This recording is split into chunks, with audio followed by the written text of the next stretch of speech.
どうもコロッケくださいです。今回はメイドインアビスからボンドルドの女体化バージョンを作ります。メイドインアビスは漫画を全巻集めていて、アニメを何周も見るくらい好きな作品です。前にナナチとミーティのフィギュアを作りました。メイドインアビスには魅力的なキャラがたくさんいるんですが、その中でもボンドルドは特殊ですよね。メイドインアビスを未視聴の方もいるかもなので、あまり詳しくは言いませんが、作中屈指のやべえやつって感じですかね。で、今回そのやべえやつを女体化させようということなんですが、実際、設定的にはありえなくはない話というか、しかもツイッターで進捗画像を投稿したところ、作者のつくしあきひと先生が、そのツイートをいいねしてくださいまして、ほぼ作者公認と言っても過言ではないのでは。さて、顔ができて体を作り始めたところですね。体の芯はアルミ線で、作るものによって2ミリと3ミリを使い分けます。今回は3ミリのアルミ線を使用しています。顔、上半身、下半身の順に作っていきます。腰回りに粘土を盛ります。体型はボンキュッポンって感じです。お尻にも粘土をしっかり持って大きいお尻にしていきましょう。持った粘土を伸ばして形を整えます。粘土を伸ばすときには筆の持つとこを使うことが多いです。スラッとした長い足にします。太ももの隙間好き。この三角地帯のことを巷では絶対空域というらしいです。綺麗な足になってきましたね。先の細いスパチュラでハイレグを造形します。美少女のハイレグからしか得られない栄養素がある。腕に粘土を持っていきます。この時点ではちょっと腕長いんですが、長いのは後で切ればいいので短いより良いです。持った粘土を伸ばしつつ形を整えます。後から服を着せるのでこの辺りは大体で大丈夫です。シルエットが少し細めを意識するくらいですね。尻尾に粘土を持っていきます。かなり大きい尻尾なので中にアルミホイルを仕込んだりして、粘土を節約するのもいいですね。手は細く壊れやすいのでエコパテ製です。服を着せる前にアルミテープを貼って上着のイメージを固めます。イメージが固まったらアルミテープの上に粘土を盛ります。しっかり伸ばして食いつかせます。服もエポパテの方がいいんですけど、エポパテは高いのでね。2枚目の上着を着せていきます。1枚目と同じ要領で作ります。正直このやり方自分に合ってないような気がしてるので、今後は別のやり方を試します。上半身に粘土を持っていきます。ある程度ざっくり持ってからその後で造形します。だいたいいつもこのパターンですね。スパチュラで造形していきます。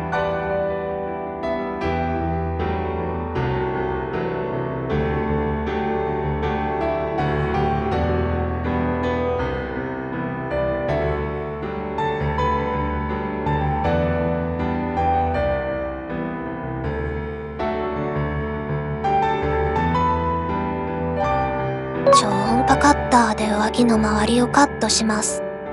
ヤスリがけして整えるでもいいんですけど、こっちの方が机が汚れないので良きです。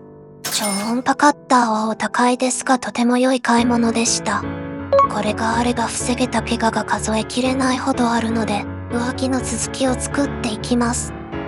粘土を薄くしてから盛ります。腕のシワを造形します。個人的にかっこいい系にしたいときはシワをかっちりした感じで作ります。可愛い系にしたいときは柔らかい感じのふわっとしたシワにすることが多いですね。今回はかっこいい系です。尻尾に再度粘土を持っていきます。さっきは全体の雰囲気を見るためでしたが、今度はしっかりと形を作り込みます。まずスパチュラで下書きをします。ささっと均等に線を引いていきます。そして下書きの位置で段差をつけていきます。デザインナイフで粘土を削ります。なかなか楽しい作業です。段差をつけたら表面を整えます。イメージ通りの尻尾になりました。足先に粘土を持っていきます。足先を作るタイミングはいつもバラバラです。気分で決めてます。スパチュラで靴を造形します。靴の形状は女物っぽくアレンジをしています。腕の武装、スパラグモスを作ります。プラ板で工作していきます。最近プラ板工作が楽しくて仕方ない。こういう機械的な造形は粘土だと大変なので、やはりプラ板工作に限りますね。スカーフを造形します。デザインナイフでざっくり削り、スパチュラで布の流れを造形します。さらに粘土を追加し造形していきます。白笛を作ります。ボンドルドのは組んだ手のようなデザインですね。先の細いスパチュラで造形していきます。これが一番細かくて大変な作業でした。固めたら白笛を胸の位置に固定します。頭部には LED を内蔵しており、仮面の隙間から光が見えるようにしました。頭部を作り込んでいきます。この仮面は光の階段という異物の加工品らしいです。仮面で顔が隠れているキャラは中に心がくすぐられます。デュラララのセルティとか好きですね。顔が隠れててめちゃくちゃスタイルいいっていうのがこのボンドルドと似てます。仮面の細部を作り込んでいきます。仮面もプラ板で良かったのではとちょっと後悔してたり。髪の毛を作っていきます。女体化ということならこれはやはり外せない。平たいアルミ線を切ってつないで後頭部にくっつけます。サフを拭いたらそれっぽい紙になりました。台座を作ります。まず粘土を全体的にざっくり盛ります。岩場っぽい感じを意識しつつスパチュラで形を作っていきます。台座一つで作品全体のイメージが結構変わるので手は抜けません。前は木の台座そのままだったりしてましたが、最近は結構台座まで作り込むようにしてます。表面をゴツゴツした感じに造形します。最後にプルシカを作ります。プルシカかわいいよ、プルシカ。プルシカ。プルシカ。パーツができたら組み立てます。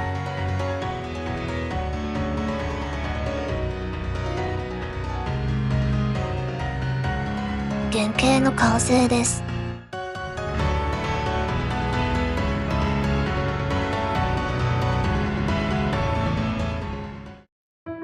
塗装していきます。まず全体にサフを拭きます。続いて全体を黒く塗っていきます。実は濃度調整間違えてめちゃくちゃ塗りミスしてます。未だに希釈のちょうどいい分量がよくわかってません。塗り残しがないように隙間までしっかりと塗ります。全体が黒く塗れたら全体の色味を見つつ調整していきます。髪の毛は水色っぽい色味で塗ります。全体的にハイライトを入れます。自分好みの色味になってきました。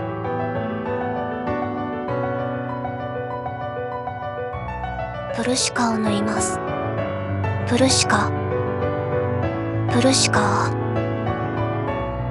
プルシカ。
いつでも最大